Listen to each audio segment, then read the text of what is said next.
जगावे रात में सतावे ए सखी का करी रे दिन में जगावे रात में सतावे डॉक्टर के लिखाऊ देखला देखला देखला हाथ में लेकर एक पपीता के बेलना खलना भतर पिपी चेकेला हाथ में लेकर एक पपीता के बेलना खलना भतर पिपी चेकेला दिन में जगावे रात में सतावे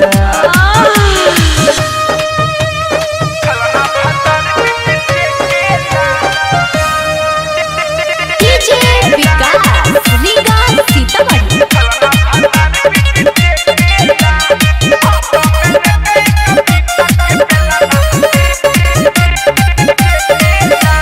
धरे न लगे बोला के भैया सुता बेला मन पनिया के बनी हराने ऐसन मरद से सखी देला फुलाई दम उठा बैठा के अरे माई रे धरे न लगे बोला के भैया सुता बेला मन पनिया के बनी हराने ऐसन मरद से सखी देला फुलाई दम उठा बैठा के मन मोरा भरे ना जब गुदगुदावे मन मोरा भरे ना जब गुदगुदावे ऊपर से नीचे नीरे खेला नीरे खेला नीरे खेला हाथ में लेकर एक पपीता के बेलना खेलना भतर पिपी चेकेला हाथ में लेकर एक पपीता के बेलना खेलना भतर पिपी चेकेला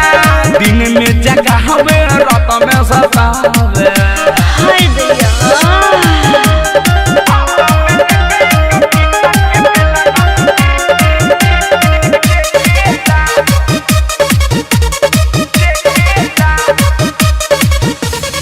इसे बनी के राइटर मिठू मिसाइल रोज नैहरवा में खोलत रहे फाइल हमरा कपर पर थपाइलिया लंगेला सुबोध वाल्मीकि के मन बालू भाई ओ माय गॉड आया है इसे बनी के राइटर मिठू मिसाइल रोज नैहरवा में खोलत रहे फाइल हमरा कपर पर थपाइलिया लंगेला सुबोध वाल्मीकि के मन बालू भाई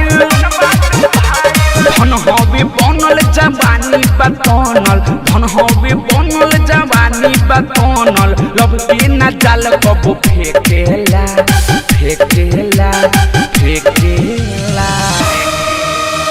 हाथ में लेकर एक पपीता के बेलना खलना भतर पिपी चेकेला हाथ में लेकर एक पपीता के बेलना खलना भतर पिपी चेकेला दिन में जगावे रात में सतावे रे डॉक्टर हकी कंपाउंडर रे।